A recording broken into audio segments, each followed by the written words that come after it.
Ash, you're fired. I'm not blading though. I'm not Let's blading. go. He doesn't have to suffer through TNA 2010 anymore. I both lived the life as a TNA fan from 2010, and it's only been a month, and it's already just gotten So bad. it's gotten so bad. Now you'll understand the reference of why I fired him at the end, but this is the impact after Genesis, or as I titled the file, Genie 2010. Laugh at the dyslexic. But yeah, it's the follow of Genie 2010, and yeah, so if you don't know what happened at Genesis, Yeah, we had a pretty rotten review of Genesis. it was a shit pay per view. If it We was did not like it very much no, because it just felt like a 3-hour long Impact. yeah, Which not Impact from '09, which was actually good. The Impact that we've seen in 2010, which has been shit. Well, it's I don't know, like it's weird watching this because I kind of started off as like I've somehow become a scorned TNA fan despite not watching it at the time. Because you see the show like you even just hear stuff about the show before Hogan and Bischoff come in, and then they come in, they change everything that everybody's grown to love about TNA, and then say "fuck you," we're doing it anyways, and then we just have to see fucking Hogan and Bischoff's best friends on every single show every time, and it's just like fucking can you fuck off? Like Hogan, Bischoff, you literally bankrupt the company in about 3 years. But then I guess if that's the case, there's a reason why AJ went to WWE. So probably hey, would have just stayed in TNA. Let's be honest. I don't think so. I think he inevitably would have ended up in WWE. Might be a bit later, but I do think he would have ended up there. Or in some reality, he would have ended up in AEW just to plug that company. But speaking of AJ Styles, um, a white limo pulls up. Out hop some young girls. They look very young in my eyes. I'm just gonna make it a joke because why not? And Flair hops out. Just they were playing They hopscotch. look like 50 years younger than Flair. Yeah, like I know Flair's like late early 60s at this point, but they fucking look like they could be victims of a He's certain only Ireland. 60 a year. It'd have to be early 60s. He was like 50s in the fucking by the time he retired. He was like 54 by the time he retired. So he would be like, Mate, how has Ric Flair looked 70 for the last 30 years? mate, he was in a plane crash. What do you expect from him? He, I'm shitting on Ric Flair. no, fair enough. I'm just saying he's been in a plane crash and like had 50, like fucking 500 wives. Of course, his life's gonna look shit. The amount of divorce he had to go through. You'd look rotten too. I'm just saying. Um, but yeah, he hops out the limo, and the wilding, styling, profiling, wheeling, dealing, son of a gun. AJ Styles tops out. Now we talked about this briefly about who could have been a better fit, because AJ doesn't fit this. He doesn't fit the build of like a willing, stealing, son of a gun. We're gonna get the Ric Flair quotes in all of them. He doesn't fit the narrative of that. And what I will say, we found a better choice would have been Bobby Roode. Yeah, Yeah, Bobby perfect Roode. choice. Comes from money, attractive guy.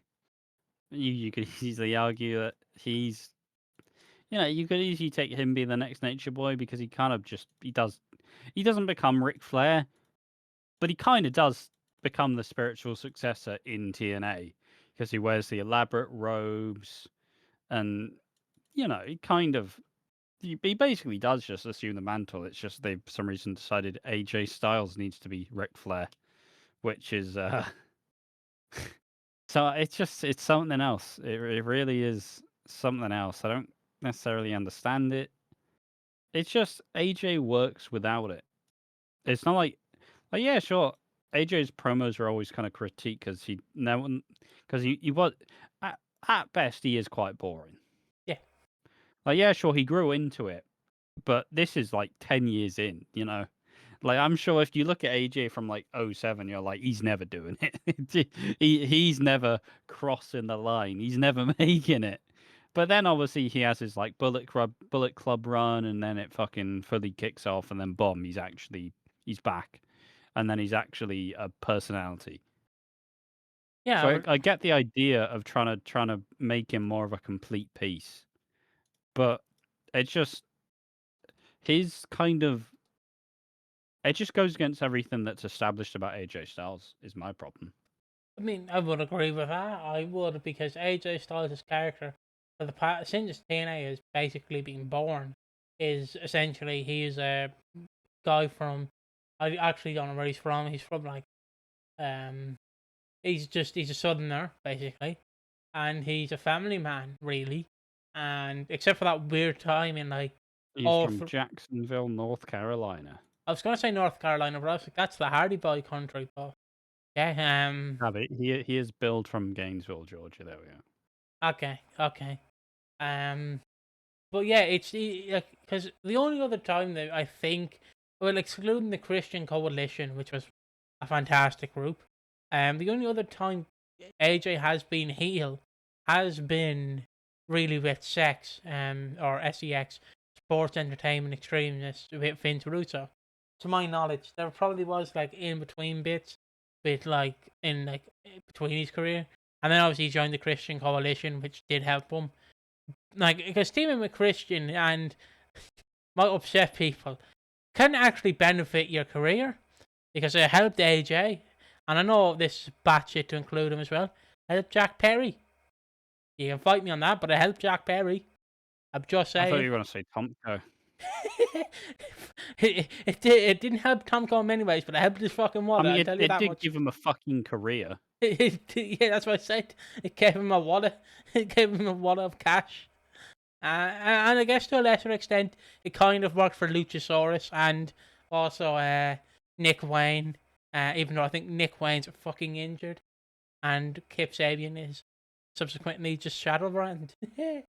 So yeah, teaming with Christian can be good, or sometimes worse for your career, or just do the Jericho effect and stay in a company for too long and then fucking fuck off and shit on that company.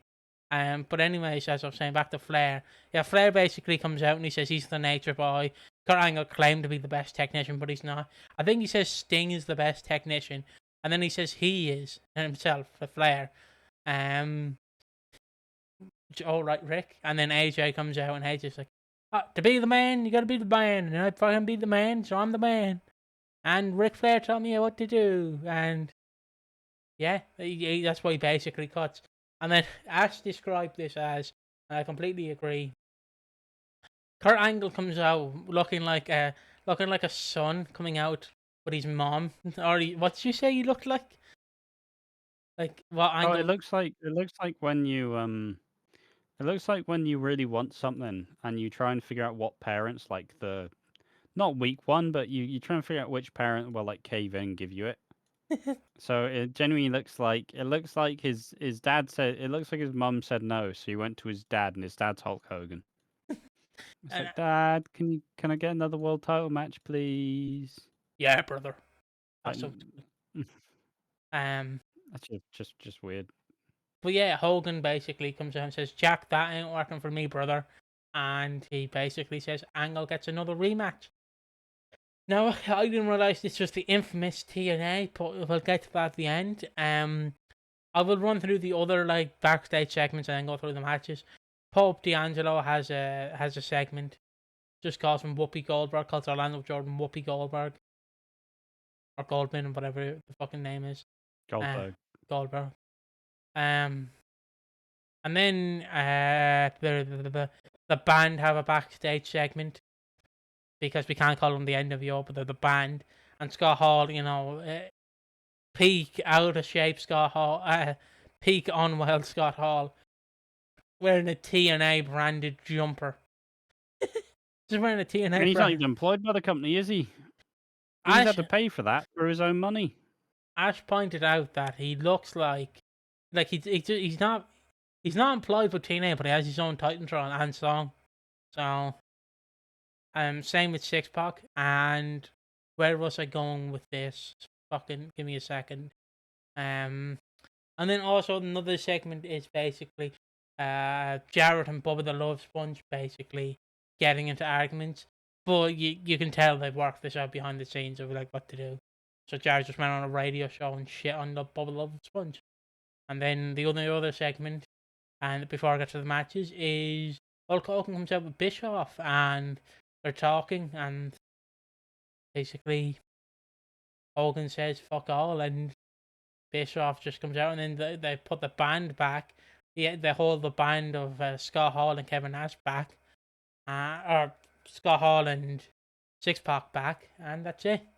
I'll get to the other two major segments at the end when I get to the AJ Styles stuff. But starting us off, Ash, please help us with this post: the Hernandez and Matt Morgan match. It's such a stupid pose. I kind of love it. I feel like Hernandez is going to be. He hits it the same way every time, and that's what buckles me.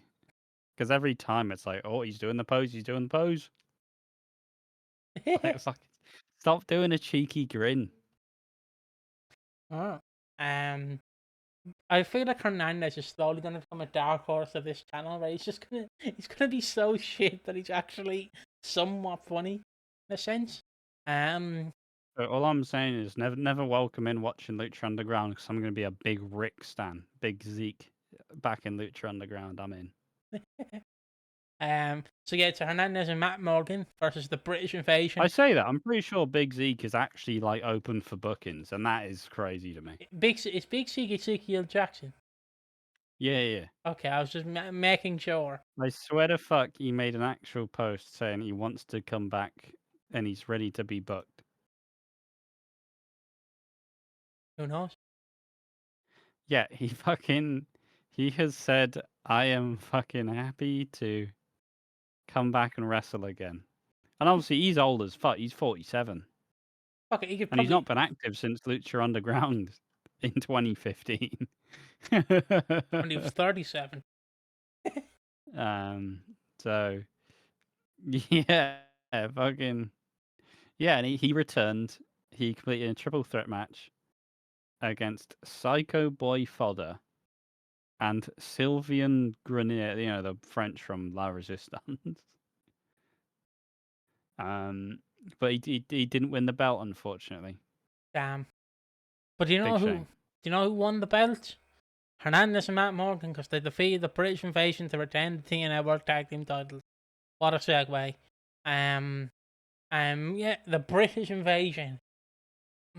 I'm slowly seeing why Joe likes Brutus Magnus, or likes if you don't know, we have a wrestling friend called That Guy Joe who streams original Xbox games, and PlayStation 2 games, and he is a big fan of Nick Aldis, a big NWA fan really. So seeing him here, it puts a smile on my face because he is a fan of Brutus Magnus. Doug Williams is also good, I will say. But Hernandez and Matt Morgan win. I'm still waiting for Hernandez to hit the fucking border toss again. He's probably retired because that move is fucking unsafe, considering the height he gets on it. But God, do I love it. Like, I don't know. I know this mental. I don't know if he's ever wrestled a match against Darby, but if he hasn't, Don Callis, fucking bring him in. Go on. I just want to see him border toss Darby. That's all I want to see. I want to see how far he could launch him. Yeah, and somehow the British Invasion win despite Rob Terry coming out with a Feast or Fired briefcase and he tries to interrupt. But I'm pretty sure they use not British Invasion. And as Matt Morgan, Magnus hits Doug Williams with a briefcase, and then the face team get the win. Yeah, Hernandez and Matt They Morgan. cheated. Yeah, they fucking cheated. I mean, the British have cheated for years. You don't hear them complaining. But anyways, yeah. Look, are you not proud to be British? I'm fucking Irish, you cunt. Don't fucking rub me in with your British wankers. Yeah. Your royal family's German. Fuck off. I'm Welsh. Ah, fair enough. Ah, you're a big Rob Terry fan then. Not exactly. Not claiming me. Well, actually, you're part of Britain, though, so aren't you? Yeah. It's always the funny bit to tilt anyone who's from the UK but not English. Are you proud to be British? I'm fucking Irish. Yeah, great. It's always fun. It's always fun to tilt people. Yeah. And up next. Unless you're English, you're not proud to be British. Well, unless you're a big Nigel And even from then, I'm us. not proud. I'm not proud to be British either. So I mean, you just have twats like fucking Elon Musk saying you can't say anything these days. Yeah, you can. You don't even come to Britain, you blanker. I fucking make more visits to Britain than you fucking do in your lifetime. And that's the truth. if he But then, shoots on Elon Musk, yeah. I seen him in Iron Man 2. He was a shit actor. Which would have come out of this time actually, around this year. Up next is Orlando Jordan versus Pope D'Angelo De Niro. Orlando Jordan defeats him, and Ash, you get to talk about your favorite wrestling move ever. it's a flatliner. It's quite boring flatliner. Obviously, if you don't know a flatliner, it's obviously most famously described as the reverse rock bottom. Where you essentially you just cling onto the front and drive them into the mat. Look, I love flatliners. Me usually have to be a bit more elaborate than this one.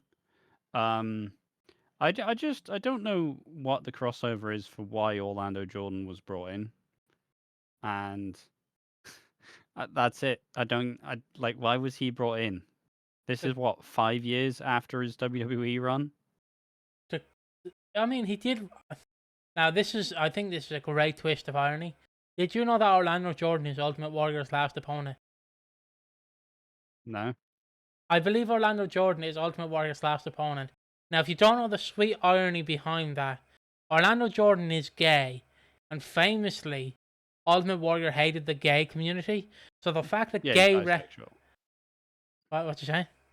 He's bisexual, Sorry, but he was the first like publicly open like bisexual wrestler. but it's the fact that a bisexual Which obviously wrestler, it's all a fucking lie, and there's so many other bisexual wrestlers. Like fucking, let's be real. Pat They're all Patterson. just no, I'm straight. Pat Patterson's just gay. So But yeah, but like, yeah, he was the first bisexual. Yeah, so the irony between Ultimate Warrior's last opponent being a guy who likes men and women, it's just sweet fucking irony. Because if you don't know, Ultimate Warrior, famously when he wasn't getting booked by wrestling companies because he was a cunt,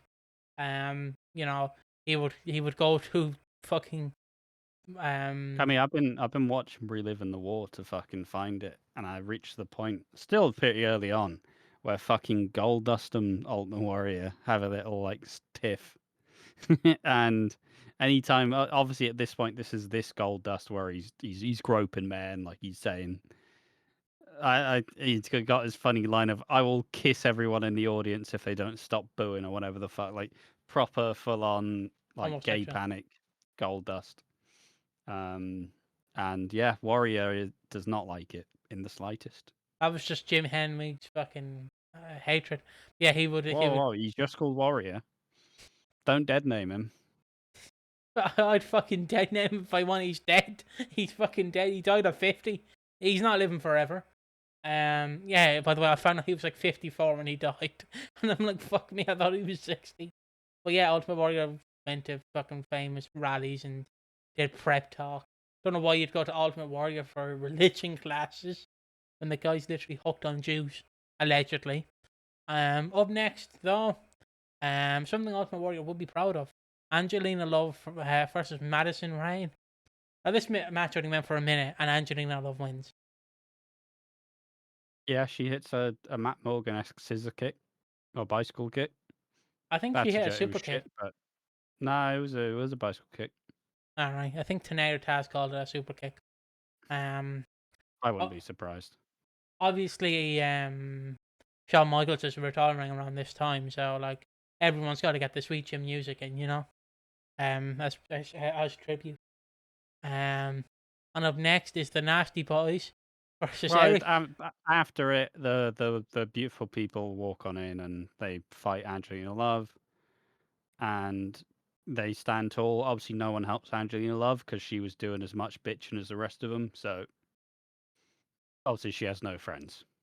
Yeah, fair enough. I I'm sure she's a lovely woman, don't think she is. I think she's just but transphobe. not to all the knockouts. Fair enough. Yeah, and then the Nasty Boys defeat Eric Young and Kevin Nash. What a shit fucking match card this is, man. Like, other than the fact that Kurt Angle and AJ Styles wrestles in the main event, who who books this shit in 2010? Vince Russo. It's like it's so horrendous. It's unreal. I'm not even a big like match quality, like work rate kind of stan where I'm like, I need at least 20 minutes of good wrestling in a fucking show.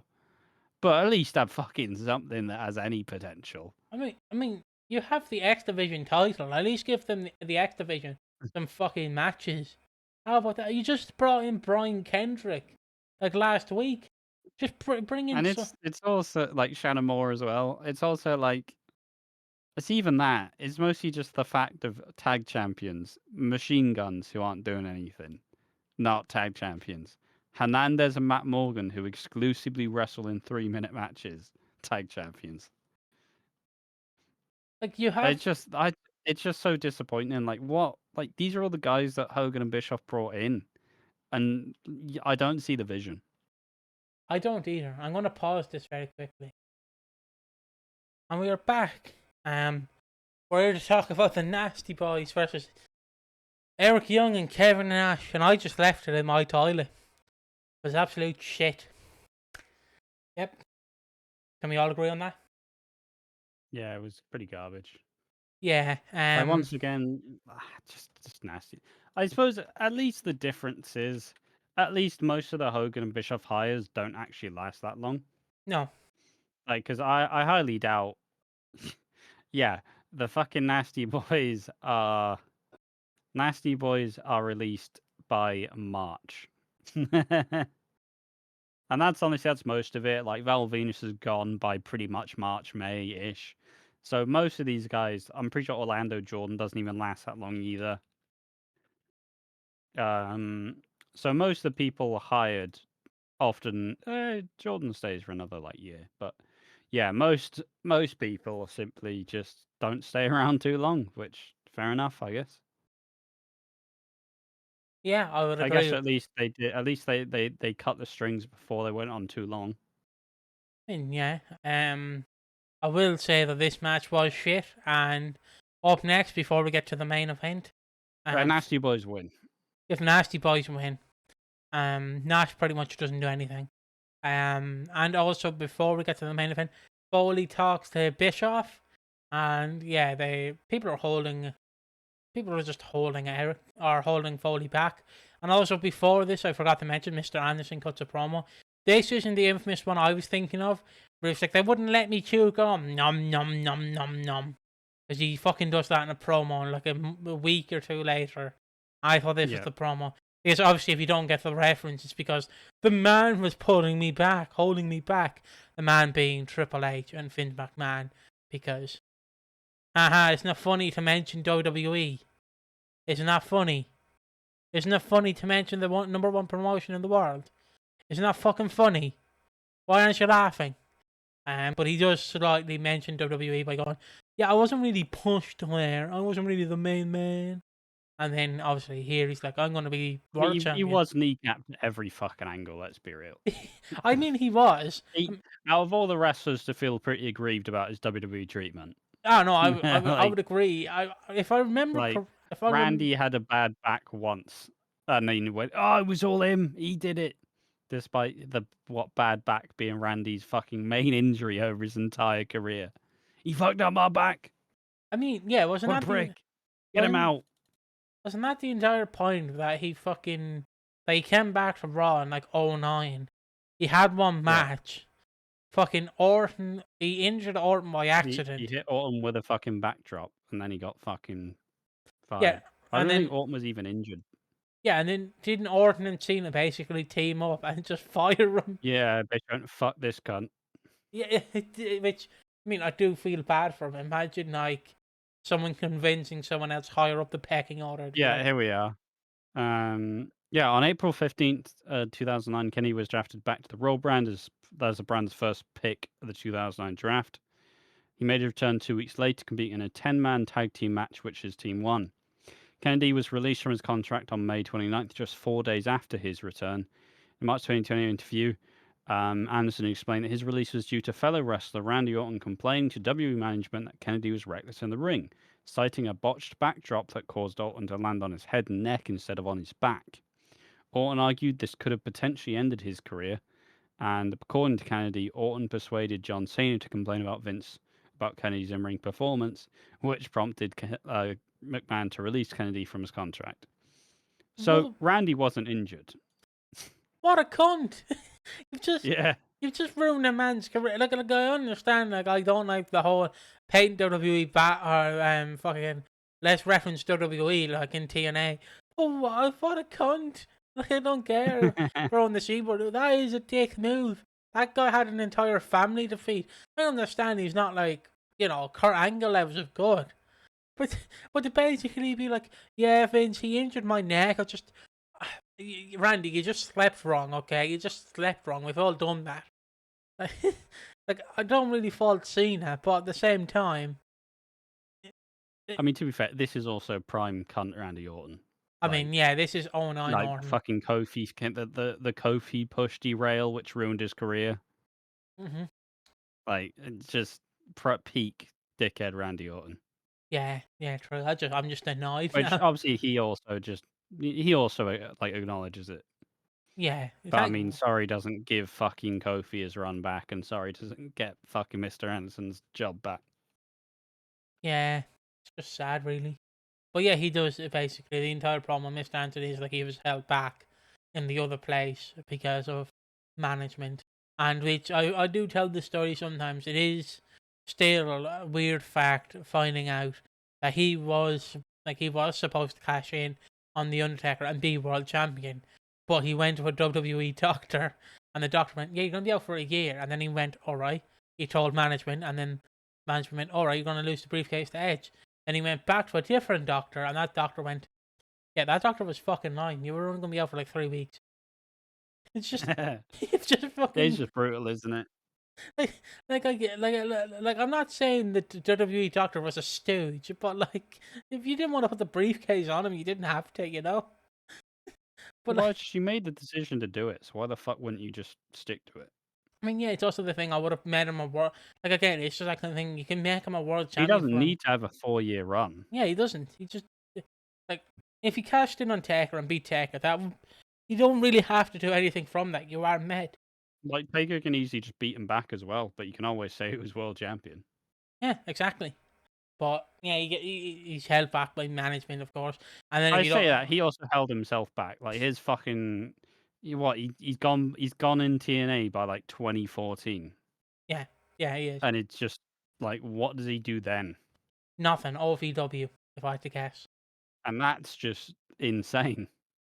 I just Like uncanny. that's just absolutely fucking crazy, isn't it? Like, yeah, he apparently left. He apparently left in 2016 Okay, not bad. because he failed a drug test. Oh, okay. And at that point, it's just a shit show. Just an absolute shit show, really. But what I will say is he could have the other story that I know that was Also, not to take the piss as well, okay. but this is also seen. It's just the joke that some people's genetics weren't the same. Apparently, he was on steroids in WWE. Yeah, I know that because Really weren't on any fucking good ones, was he? I was What's he gonna doing? because I don't know if you knew, but he was going to be Mr. Kennedy, or he's going to be McMahon. Sorry, not Kennedy. He was going to be Mr. McMahon's illegitimate son, but he got busted Yeah. for drugs. Right, He's not steroids. fucking.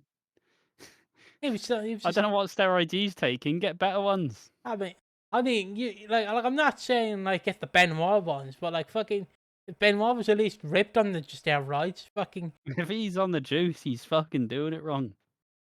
same with Edge. Like Edge was on the juice. Yeah, true. And at that point, it's peak like kind of just skinny fat Edge. Exactly. He's just cool. I think Orton was. There was a lot of wrestlers on it, Oh which yeah, yeah, and still are today. yeah, which obviously, It's which obviously I love telling the story. But one of my like favorite. I'm sorry, AJ and Randy. I don't think your physique's legit. Sorry, guys. The Well, fact that you get injured and you come back 30 pounds heavier, like, oh yeah, yeah. I will just say one of my favorite WWE like drug test stories is the one about Scott Steiner, where obviously this is like Classic. awfully what As a classic.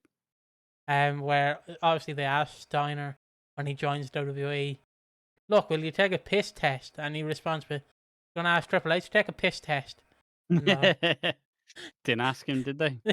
and they never asked him to take a drug test ever again. So all you have to I mean, do, like, what you like? Ask stupid questions, get stupid answers. Of course he's not. Of course he's fucking not clean, is he? Look at the size of him.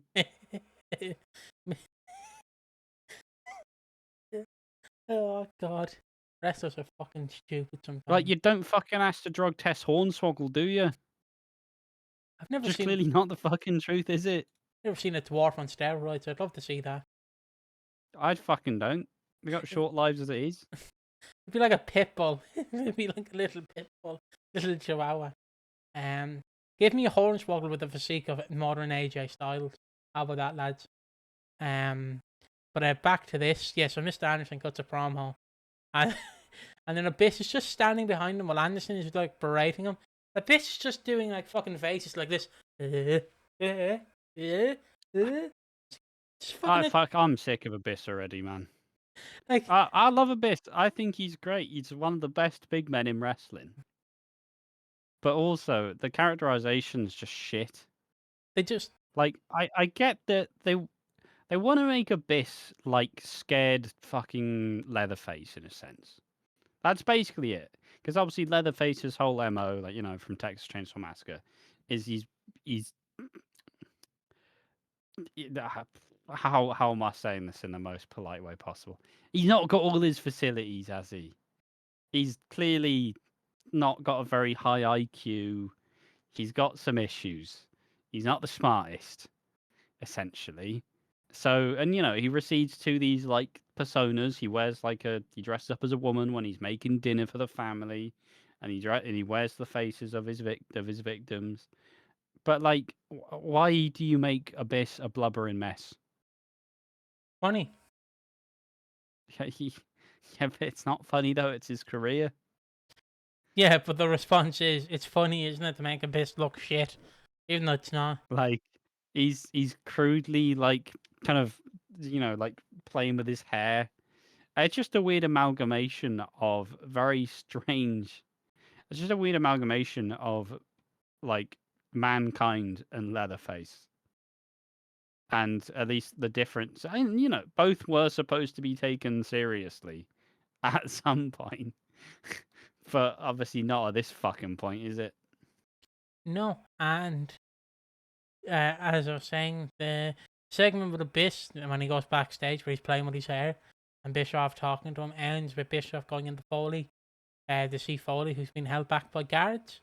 What has Foley done? Let us know. But this leads to the main event where the infamous and pretty played out, because it's been 13 years by this point. AJ Styles takes on Kurt Angle. And why did I mention 13 years? Rematch. Rematch. But why did I mention 13 years? Well, in 1997, I don't know if you know this, but there was a famous incident that happened in Montreal in November. Do you know this, Ash? Just pretend you I don't. do. Oh, you don't? I Oh. don't. If you don't know, Bret Hart was screwed out of the WWF title by Vince McMahon, Shawn Michaels, and a bunch of Earl Hebner. And TNA went, God, will you look at that? None's done a screw job in a while. Why don't we do a screw job? Mate, they love doing screw jobs in the 2010s. It's unreal. Fucking felt like any time they brought Bret Hart back into the company of WWE, they just make him do a screw job. They fucking loved doing a screw job in the 2010s.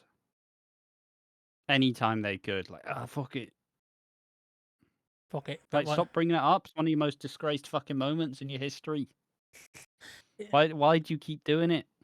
I mean, the only good bit from the screw job that I actually like is obviously a couple of years after the screw job, they have Shawn Michaels, who's supposed to be heel, against Hogan, and he's in Canada, and he's like, "Who's your daddy, Montreal?"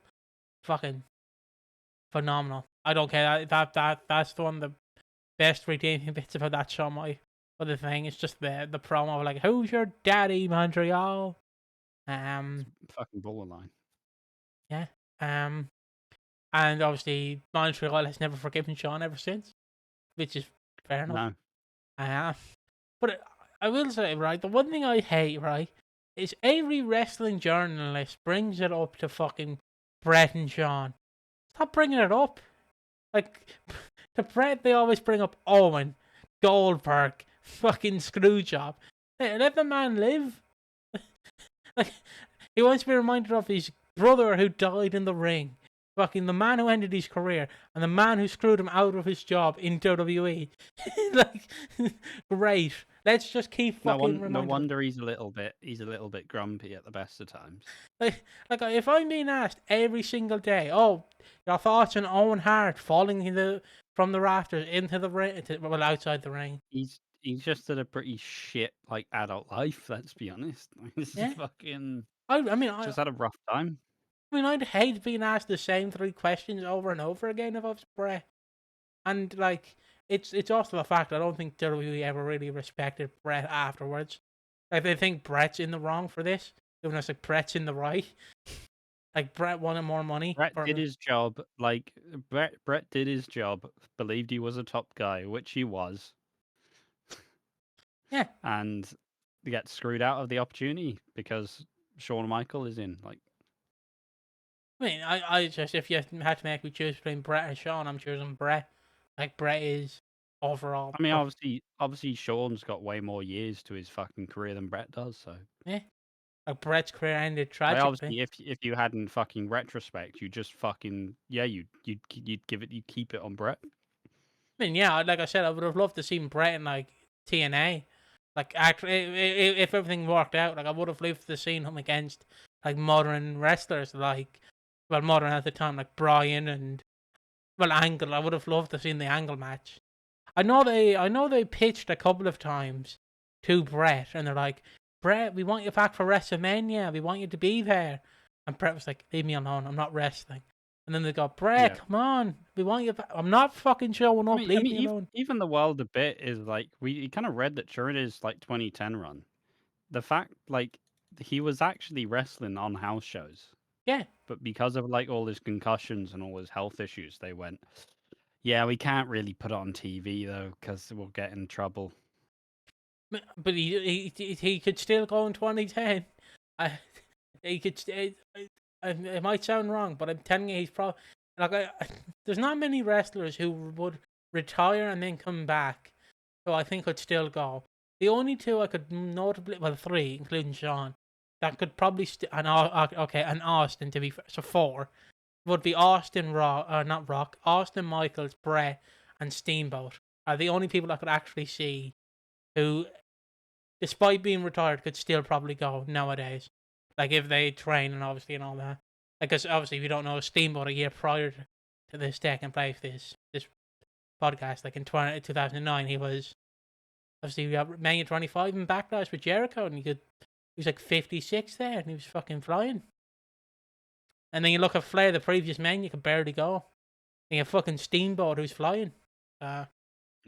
Just, yeah. And also Bret's at this Mania, so. Also, yeah. Also, side note, I was watching it. This was slightly dated, but Ricky Steamboat came out on Dynamite, and I was in a wrestling server, and I was obviously chatting along, like I was typing, like the forums, I was typing. And obviously, FTR came out, and then fucking I was like, Steamboat could take all three of them. He could fucking take all three of them. Steamboat could.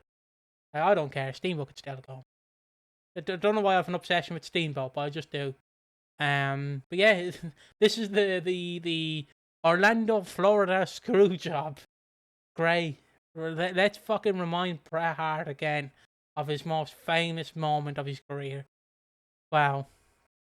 I just think this is played out. It was played out before, after '97. It's played out in 2010, and it's been played out ever since. Because Yeah. it just feels like a finish that any opportunity you can do, they're like, ah, fuck, if we don't know how to end the match, screw job. And it's like, come on. Like you can have Angle lose again, that's fine. But obviously, they're pursuing the kind of evil AJ heel run. Like, I understand why, but like you basically did it at Genesis. Why do you need to do it the next TNA show? But TNA, man. And this ends with like Angle saying, "I'll go back to fucking WWE." He He's won't. just start swearing for about 3 minutes straight. It's like, Yeah. fuck you, fucking TNA.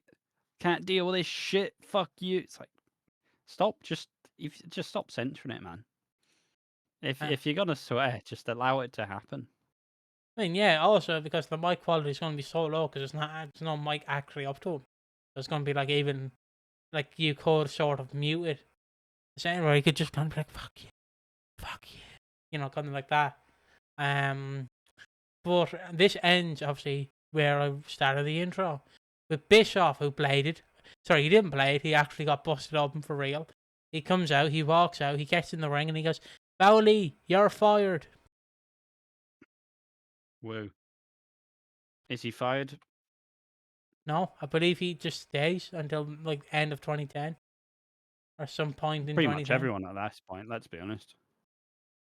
It just Um, I believe he leaves TNA to go back to WWE. uh, no, I think he stays till 2011. Oh, fair enough. Fair enough. Um, Seemingly. Fair enough. I know we were supposed to get a match of John Moxley versus Mick Foley, but it never happened. Would have loved to seen it. Would have loved to seen it. Yeah, I remember seeing all the fucking build. Because obviously I was watching all the fucking FCW shit at the time. It's gonna be like a Hell in And a Cell match, they kept teasing it. It was probably just going to be a hardcore match, let's be honest. probably. But yeah, I just still remember seeing a big.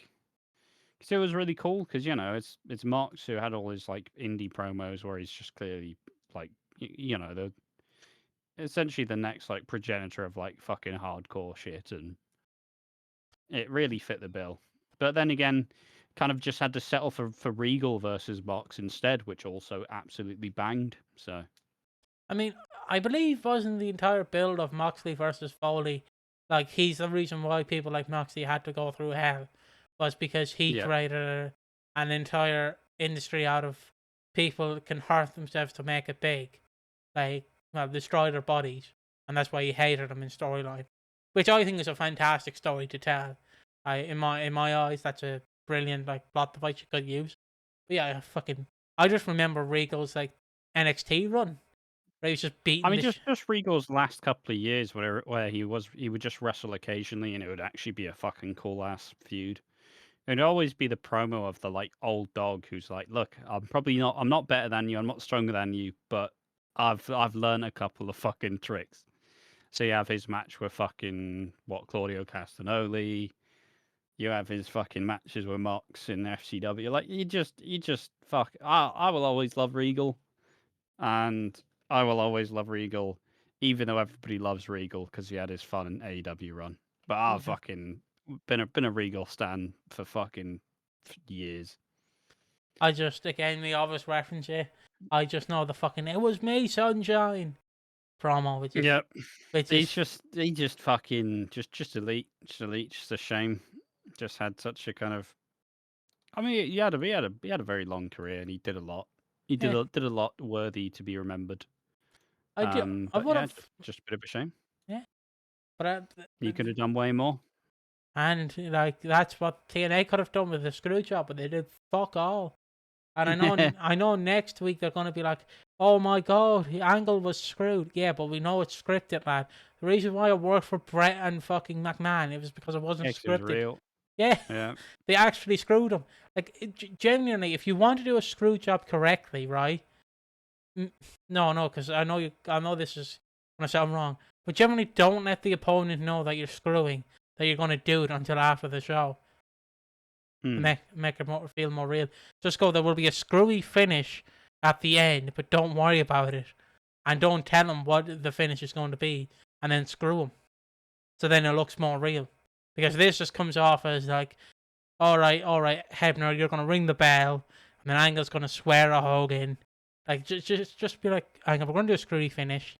Just make it more and more realistic, where it looks more realistic. I don't know what I'm trying to say, but it looks very like WWE create a story like fucking fake. I just, yeah, wound me up. But yeah, that is TNA from the 21st of the 10th, and we will see you on the next one. Bye bye. Bye bye.